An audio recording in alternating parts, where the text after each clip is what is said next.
It's too early, huh, guys? It's too early. Qui 6:30 in Inghilterra. Basta, bisogna cambiare il tempo. Okay, now we're live on YouTube. Great. So I can now say that it's not too early. So can one of you check if it's working fine? Of course. Poi I'll come back in 5 minutes, okay?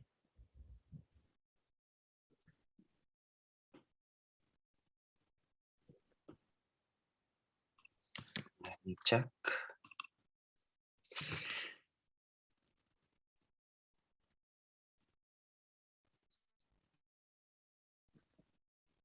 I think you're not online.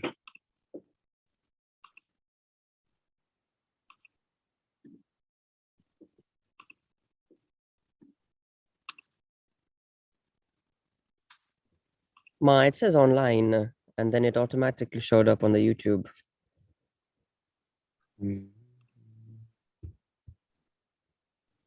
Okay. To refresh my page. A posto? Yes. Grande.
Okay. So, Serena, do you know if Prof is here with us? Oh, I don't know. I can check in the participant. See. We'll just wait for Prof. Good morning, everyone, for joining. We'll get started in a couple of minutes. Yeah, we can wait in for. See, absolutely, we will.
So, good morning, everybody, and thank you all for joining us for Journal Club today.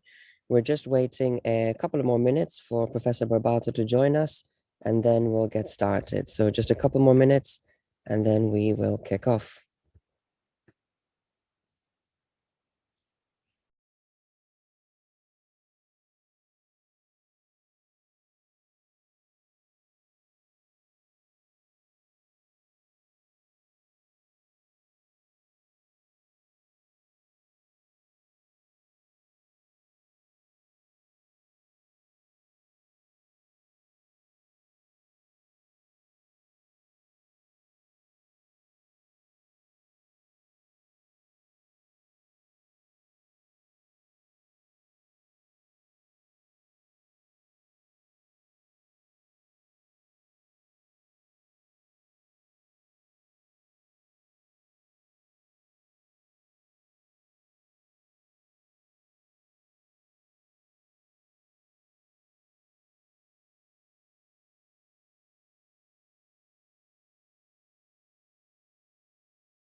Okay, so latest news, Prof. Barbato is on his way. He's shortly arriving. So apologies for the delay, but it's nice to start when we have everybody in place. So Serena, if I can ask you to start sharing your screen so that we can get started shortly, just as soon as Prof arrives.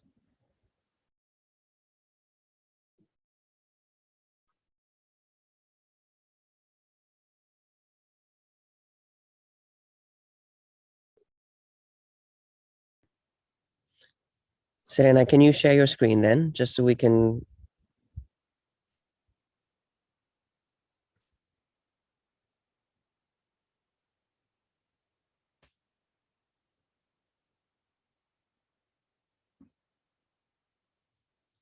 Okay, do you see it? Yes, everything is working fine, perfectly great. And you've contacted Prof, he's on his way shortly, correct? Yes, it's correct, it's correct. Okay, perfect. So we'll just get started. And then just to let everybody know a little bit about our schedule for Journal Club. So this is the penultimate Journal Club that we have. And today's discussion will be focusing on OCT. And then we switch over next week. We'll be discussing bifurcation PCI, and we hope to have a great session also lined up next week for you. And then we'll have a summer break. So then we certainly know that in Italy, but I'm sure also all around Europe, everybody is planning a summer break towards July and August. So we'll have a break, and then we'll be back again with more great content for all of you starting towards the end of August and September. So that's the schedule. So you've got 2 more journal clubs to enjoy. And of course, if you've missed any previous journal clubs, we have got our dedicated video playlists on YouTube, so you can follow and catch up on any sessions. And I'm pleased to say we've also launched a new initiative now, which is that you can also follow all the journal clubs live on YouTube. So a couple more minutes, sorry for the delay, and then we'll get started. Yes, I'm sharing again the link with Prof. Barbato that is not able to find him, but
Buongiorno, scusate del ritardo, ma mi sono incartato con il link. Eccomi.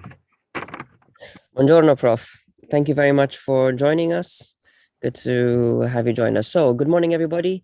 Welcome back to Journal Club. It gives me great pleasure to welcome Serena Caglioni and Professor Emanuele Barbato, who are both coming to us live from Aalst in Belgium.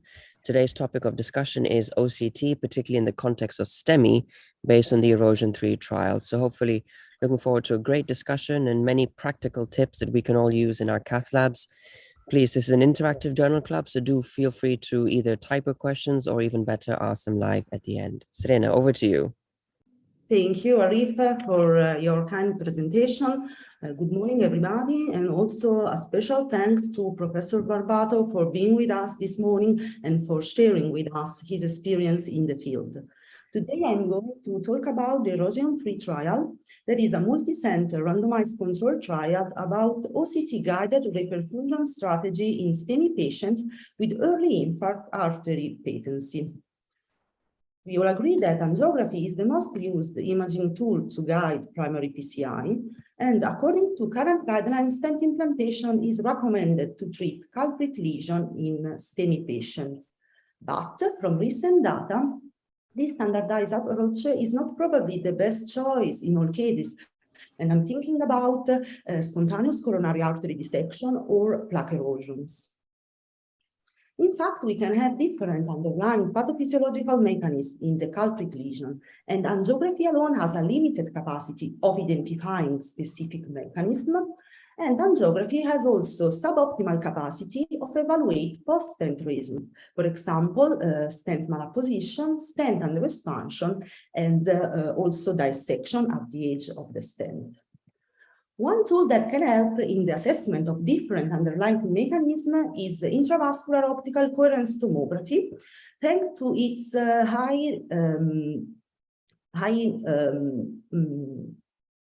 powerful of detecting things, because it has a resolution about 10 and 15 micrometers. And this could lead potentially to a tailored therapy and to a better evaluation of results after PCI.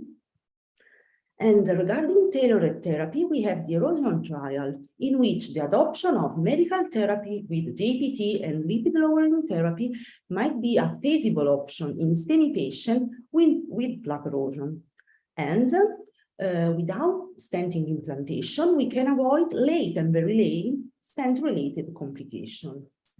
But until now, we don't have a randomized controlled trial that investigated the value of OCT in optimizing the reperfusion strategy in the subset of STEMI. The aim of this trial is to evaluate if in patients with STEMI and early infarct artery patency, OCT would provide additional useful information about the culprit lesion compared to angiography alone, and if this could potentially lead to treatment change in treatment strategy and to improve clinical outcome. Erosion 3 is an open-label prospective multi-center randomized controlled trial. In this study were enrolled patients with target lesion in a native coronary artery and early infarct artery patency. That means a non-obstructive coronary lesion, less than 17% of stenosis, and TIMI flow grade 3. This at presentation or after wiring or thrombectomy.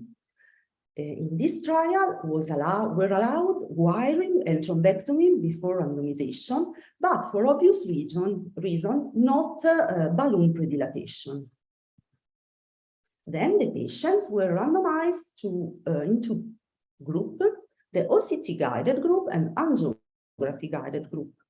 We have different exclusion criteria, for example, target lesion in left main, ostial location, or tortuous lesion that precluding OCT imaging, three-vessel disease, and also giving the high amount of contrast need for OCT, also patients with renal insufficiency. The reperfusion strategy was decided by operators, but in OCT-guided group, a conservative non-stenting strategy was recommended in plaque erosion, plaque rupture without dissection and or hematoma, and spontaneous coronary artery dissection. If the physician opted for a PCI strategy, post-procedural OCT imaging was performed and was used to optimize the result of stenting. The use of glycoprotein 2B3 inhibitors was at the operator's discretion, and a regimen of that for at least 1 year was started in all patients in both groups. In this slide, I wanted to focus on the main differences between plaque rupture and plaque erosion. In plaque rupture, we have a discontinuation in the upper side of the slide, a discontinuation in the fibrous cup, and a cavity in the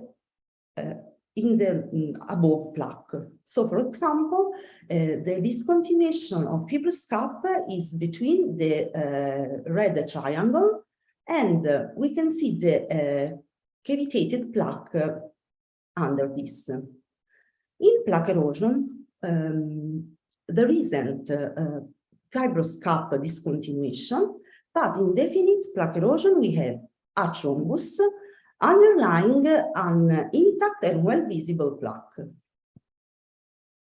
The primary effective endpoint of the study is the patient-level rate of stent implantation. And this is the powered studies, the powered endpoint. So the endpoint on which the power of study was built. We have also a primary safety endpoint that is unpowered, and is a composite of 1 month clinical events such as cardiac death, recurrent myocardial infarction, target lesion revascularization, and unstable angina that induced rehospitalization. As secondary endpoints, we have cardiocerebrovascular event at 1 year, in which we have all the components of the primary safety endpoint, plus malignant arrhythmia and stroke, and also as a secondary endpoint, the incidence of heart failure events at 1 year. Regarding the sample size calculation, given the lacking data in this topic, the authors used their single-center database with an estimation rate of stent implantation in OCT group about 55% and about 74% in the angio-guided group. So at the end, for the study, we need 214 patients. Between December 2017 and November 2019, more than 300 patients with STEMI were screened, but only 246 patients were included, so about the 7% of the all screened patients. And at the end, the per protocol population, after excluding patients with uninterpretable images or protocol deviation, we have 226 patients that represent our per protocol population. That is the population on which the primary statistical analysis was performed.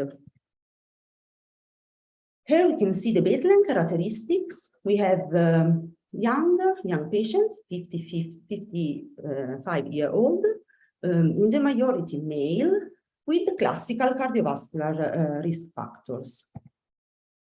And pre-intervention TIMI flow was in the majority of lesion 1 or 0 with a high diameter of stenosis. But after restoration of antegrade blood flow, the diameter stenosis was 54% without significant difference between the two groups. And one aspect that I want to underline is that manual thrombectomy was used in a lot of cases, about the 93% of the overall population, without significant difference between the two groups. The only things that difference between the two groups was the procedure duration, that for obvious reason was higher in the OCT guided group versus angio guided group. Our primary effective endpoint is the rate of stent implantation. And in the overall population, we have 51% rate of stent implantation. And in the histogram, we can see that there is a statistical significant difference between stent implantation rate in OCT group, in which was about 43%, and in angiography guided group, in which was about 58%. And so we can say that in OCT group, we have a 15% reduction of stent implantation. And diameter stenosis in angiography group and the area of stenosis in OCT guided group were significantly higher in the stented group. Here we can see the different characteristic of plaque in the OCT group. The majority of plaque are rupture plaque, about 66% of lesions. In the second place, we have erosion in about 26% of lesion, and only 4% of lesions are calcified nodule. That means that we have rupture in the fibrous cup with the nodule of calcium. And here we can see different treatment strategies in different plaque morphology. In rupture plaque, the majority of lesions have a stenting technique. So in about 60% of lesions, we have stent implantation. As opposite, in erosion plaque, we have a medical treatment in the majority, in 86% of lesion, according to the study protocol.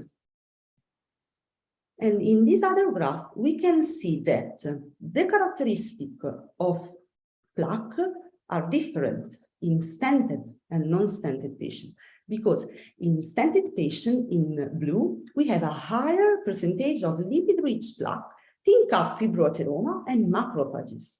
So between stented and non-stented group, we have difference in percentage of stenosis, but also in morphology of the plaque, with the high-risk plaque feature more present in stented lesions.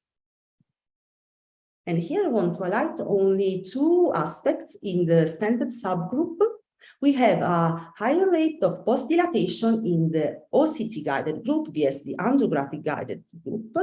And I think this leads to a residual angiographic diameter stenosis that is less in OCT-guided vs angiography-guided. In this slide, we can see the two Kaplan-Meier's curve of 1 month primary safety endpoint and cardiac death. We have differences between the two groups, and in total we have 5 events, for cardiac death and 1 unstable angina with no recurrent myocardial infarction or target lesion revascularization. At 1 year, the cardiocerebrovascular events was about 10% in the overall population, without significant difference between OCT-guided and angiographic-guided. But we have to remind that this trial was not powered enough to assess clinical outcome. The erosion tree trial has different study limitations. For example, the result cannot be generalized to all comers STEMI. In fact, only the 7% of the screened patients were randomized. The sample size is relatively small, and as I already told you, clinical outcomes are underpowered. The trial was unblinded, so we can have bias in the decision-making process. And thrombectomy that was used in about 19% of lesions might affect the lesion morphology, causing, for example, plaque rupture or intimal fissure. So I conclude saying that in patients with STEMI and early infarct artery patency without obstructive stenosis, OCT guidance significantly reduced by 15% the rate of stent implantation in the culprit lesion as compared with angiography alone. And so OCT can be considered for decision-making in optimizing the reperfusion strategy, but larger trials are needed to explore the clinical benefit of this kind of approach. Great. Thank you, Serena. Great presentation. Congratulations. Very nice summary of the paper and very well presented. So well done. Now would be if anybody would like to have any questions, we can type them into the chat or we can ask them shortly afterwards after Prof. Barbato. If I could invite you, please, to share your comments on this paper and perhaps also this field as well for all of us. Yeah, thank you very much, Arif. And again, I say it now in English, apologies for my delay. I'm not used to be late to events and especially to this important one. So it was not at all a sign of disinterest, rather on the contrary. So therefore, thank you very much for having me here today. Serena, thank you. You did a great presentation, as Arif said. This paper, if anything, allows us to have a broad brainstorming on the role of intravascular imaging in general and OCT in particular when applied to patients with acute coronary syndrome. So far, we have sort of scattered data in the literature and perhaps the stronger ones, let's say the stronger signal we have for intravascular imaging in general is in terms of PCI guidance. So we have now 2 large randomized trials that have demonstrated the role of intravascular imaging in PCI optimization specifically, and especially in subset of lesions at high risk, with that meaning left main, PCI, calcified lesions, long lesions. This is the kind of setting where you would expect and anticipate an undoubtful clinical benefit when guiding your percutaneous coronary interventions with intravascular imaging. I say guiding, I'm not saying decision-making yet, because there the data are somewhat debated. So once decision to revascularize a lesion has been posed already, and you can discuss how, then if you guide PCI with imaging and data are robust for IVUS, then you can anticipate an improved clinical outcome in this setting I just mentioned. So data are clear there. Most likely will be reflected in upcoming guidelines. Where is also consensus, and I use the word not by chance, where there is consensus on the role of imaging also in indicating revascularization. So we move from a step ahead, from PCI to a step before, indicating revascularization. Data are clear-cut in left main. There is even a one-to-one relationship between physiology guidance of decision-making and imaging guidance decision-making in left main. So equivocal left main. There we can rely on that. ACS patients, when there is ambiguity in terms of clinical presentation, ambiguity in terms of angiographic appearance. And there is no question that OCT has a role. Why? Serena said it clearly, OCT has higher spatial resolution as compared with IVUS. So 10-20 microns as compared to 80-100 microns with IVUS. So you can imagine how powerful this tool is. And where is it so powerful? Where we need the most in ACS. So in detecting thrombus. So in detecting thrombus, OCT is unbeatable as compared to IVUS. So just to give you clear messages, clear references, so that you cannot make any mistake. What are the guidelines saying us regarding the role of OCT in ACS? Again, consensus statements, not really hard evidences.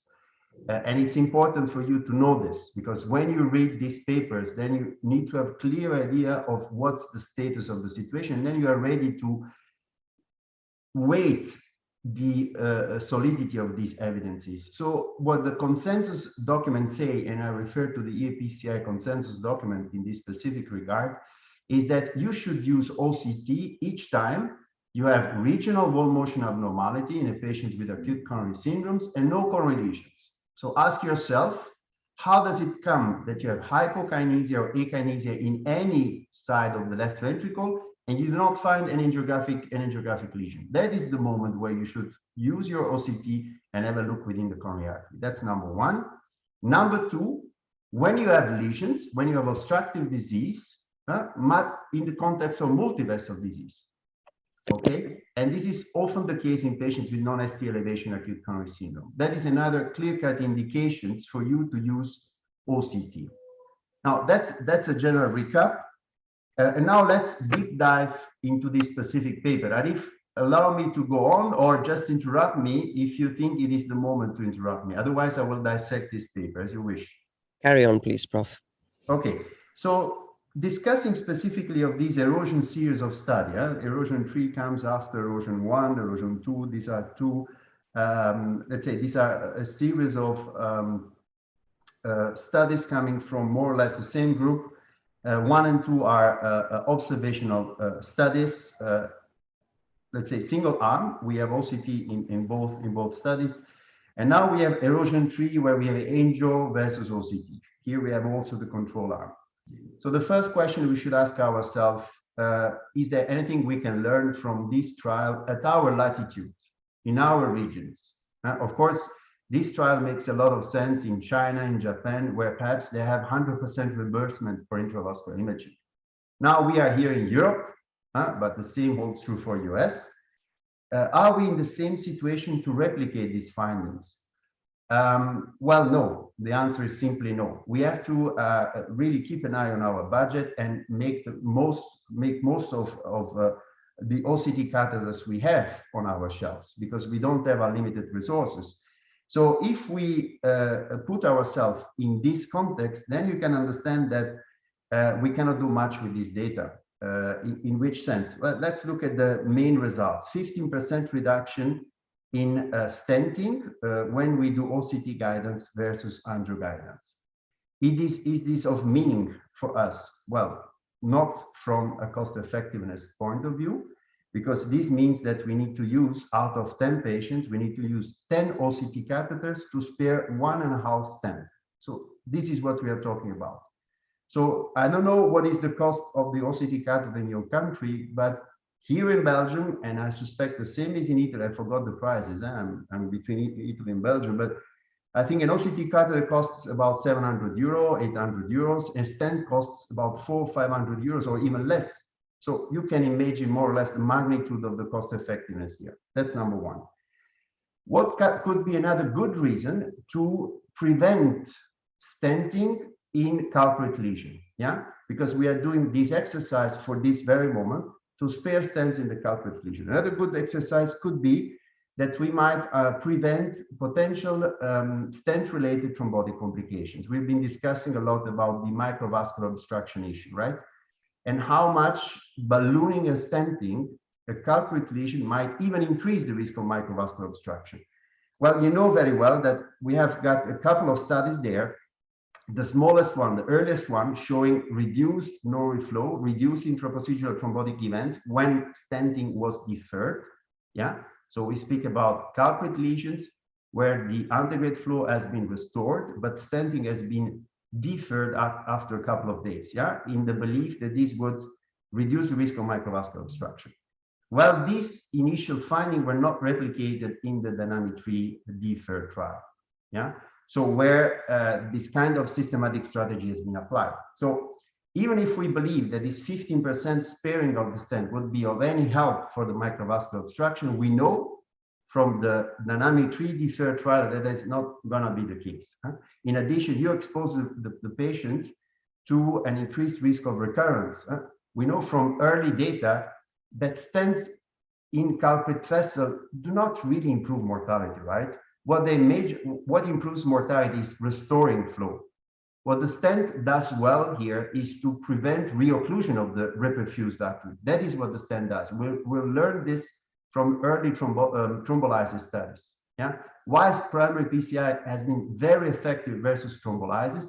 Well, first, because you have 100% certainty that you open up mechanically the vessel. That's number one. Number two, you prevent reocclusion. Yeah. And this is where the stents win. Now, not implanting the stent would undoubtedly expose these patients to this risk of reocclusion, and we have to keep this in mind. Last but not least, and then I shut my mouth, you have to keep in mind that we have interesting data, although I agree with you that it's just a signal, and this comes from the examination trial, that implanting latest generation drug-eluting stents has some sort of plaque stabilization in these patients. It's not really clear what the mechanism is. And this has been clearly shown when you compare DES versus BMS.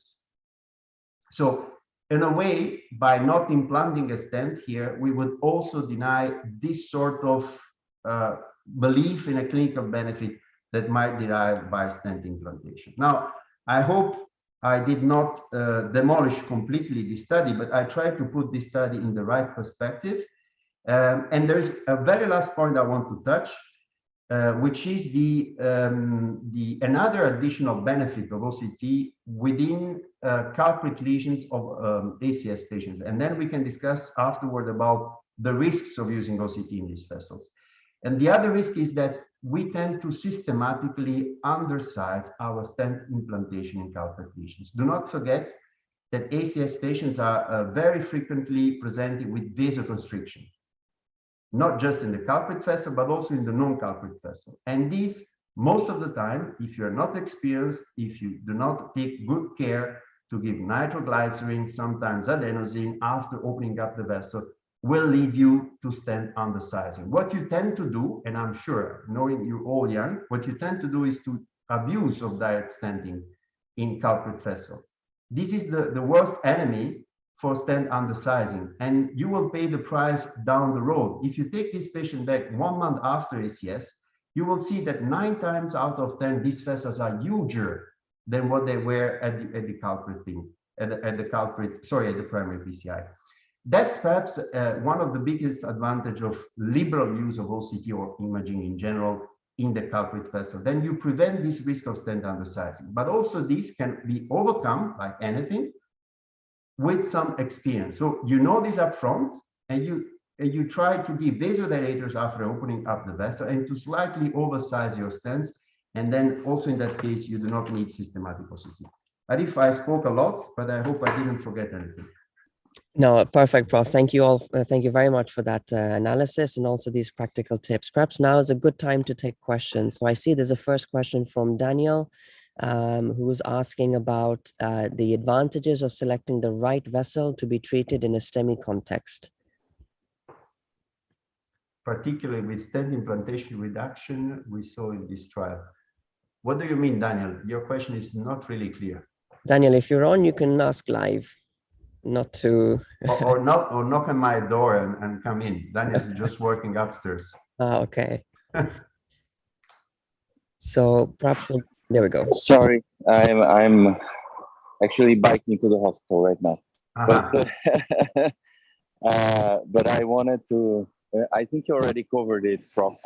What I wanted to ask was about the advantages of selecting the vessels that would benefit most from stenting with OCT, and I think you already covered part of it. Yeah. Well, in general, as a general rule, Daniel, each time you have a vessel that is supplying large myocardial area, so we come down to LADs most of the time. That would be my practical advice. If you really have to use your resources where there is a lot at stake for the patient, and that is often the case in LADs. Okay, great, Daniel. Thank you. Next question. Good morning. I'm Rossella Ruggero from Rimini. First of all, I want to thank Serena for this great presentation and also Professor Barbato. My question is just a general question for us, early career interventional cardiologists, for Professor Barbato. Can you give us some tips and tricks in general for the perfect OCT evaluation? And specific in STEMI patient, do we have to be careful of something, upon our attention on something in particular? We perform OCT in such a fragile vessel as the one on STEMI? Thank you. Yeah, very good question, Rossella. ACS is also challenging. Why? Because you have thrombotic burden in there. And you need to make sure that your contrast in a way will reach the distal part of the vessel. So it depends really on how tight this lesion is. But there are tricks there in trying to optimize OCT contrast clearance of the vessel. That is what you need to have. And tips and tricks might be, for example, if you do not have fully antegrade flow, what you could do is just inject contrast, and then while injecting contrast, advance the OCT catheter in order to trap some contrast beyond the lesion and then start the pullback. But that is an extreme case. What is interesting in the data of the erosion-free trial is that this is really highly selected patient population. Really, they cherry-pick these patients. Did you see the angio-guided arm? 60% of lesions were stented. So it means that those were systematically leaving behind 40% of lesions unstented. And this was angiographically guided. So I wonder which kind of lesions they included here. Perhaps mild irregularities on the vessel wall. I don't know what they included in this trial, honestly. But having said that, also the very high thrombus aspiration rate was interesting. 90%, and we know how ineffective thrombus aspiration is in removing large amount of contrast. Yes, it does something, but each time you do OCT, you see that there is still a large residual burden left. Other than that, specific advice on using OCT in ACS patients are the same that I would give in non-ACS patients, which is coaxiality of the guiding catheter. Don't use guiding catheter with sidles. Try to have good selective injection within the coronary vessel. Try to position carefully the starting point of your OCT screening beyond the lesion that you want to scan. And these are the kind of advices I can give you. Of course, it is risky, especially if you have spontaneous dissection sometimes. You know, this forceful injection of contrast within the coronary artery might be riskful. That's why it's always tricky to recommend to use OCT when you suspect in a young woman a spontaneous coronary artery dissections, because there, instead of helping, you could make it even worse. So good clinical judgment, Rosella. Don't take for gold all what you read on the papers. Just adapt patient by patient. Thank you very much. Great. And next, Pierre, over to you. Yeah, you answered me my question, Professor Barbato. Thank you for the explanation about the 90% of thrombectomy, manual thrombectomy in the population. But I want to ask you, due to the 15% of reduction of the stenting rate in OCT treated patients, do you think that this could lead to a change in our clinical practice in the future years? Well, the answer is no, very honestly. Unless we convince our payers to give a reimbursed imaging each time we have to decide about the PCI, then it would make sense. But as long as we have to pay ourselves OCT on top of the stent, I'm not optimistic that this would change our practice, to be completely honest with you. Thank you. Okay, and Marco, over to you. Hi, good morning, everyone. Thank you for the presentation and the comment. So my question was about the primary study endpoint for the conceptualization of the study. Is not very clear to me what the author want to demonstrate with the study and the choice of the primary endpoint. And also, I'd like to ask Prof about his perspective and opinion to leave a plaque erosion not covered with the stent, and yeah, a general comment of this. Which allows me also to answer the comment from Cotignola. There is no name there, but I think they had the same kind of comment, leaving an erosion uncovered.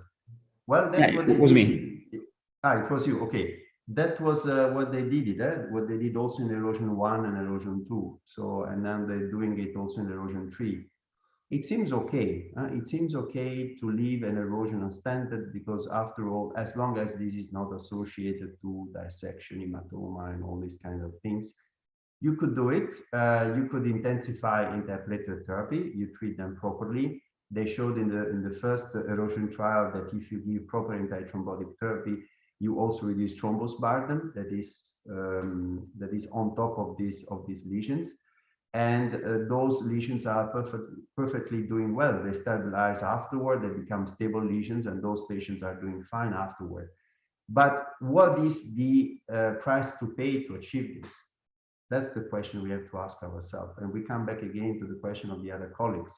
The price we have to pay is to put, let's say, 8.5 patients out of the 10 at potential risk of procedure-related complications, as we are manipulating with an OCT catheter. We have to give contrast, we have to pull back. You know, each time we go in and out of a thrombotic milieu, this thrombus can displace. I don't know if you already happen to have these complications, but I had it when I had your age, and it was one of the most scary complications I had. I was treating a very innocent thrombotic lesion on the circumflex in the night, primary PCI. The left main and the LAD was healthy, and I was using the export catheter. It was the good old day of the thrombectomy. I did my in and out with the thrombectomy, and at the first angiographic control, there was no flow in the whole left coronary system. So no flow in the LAD, no flow in the left main, no flow in the third. Of course, my mentor, I was still a fellow at that time, told me, you embolize thrombus in the LAD, which is what occurred. So in pulling back the thrombectomy catheter, I had to pull back some thrombus in the guiding catheter, and in injecting contrast thereafter, I embolized thrombus everywhere. This can happen. So we have to keep this in mind. So, and if we have to put our patients at such risk, it has to be really worth the effort. Otherwise, let's keep our routine practice with balloon standing, and let's do that quickly. Okay, I think that's probably a great point to end on in terms of keeping things simple and following things and analyzing data very carefully. We've just come up to time. So unless there's any last burning questions from anybody, we'll conclude the session for today. And it just leaves me to say, first of all, Serena, well done. Thank you so much for presenting and summarizing this paper. And Prof, we greatly appreciate you joining us today. Thank you. Amazing insights and a lot of very practical tips for all the young community joined together. So this session will be available on YouTube shortly. If anybody wants to go through some of the points and practical tips and tricks that were mentioned. So thank you to both of you. Thank you very much, Rick. Pleasure to be with you. Thank you. Okay, so see you next Friday, everybody. Ciao, ciao. Thank you. Bye-bye. Bye-bye.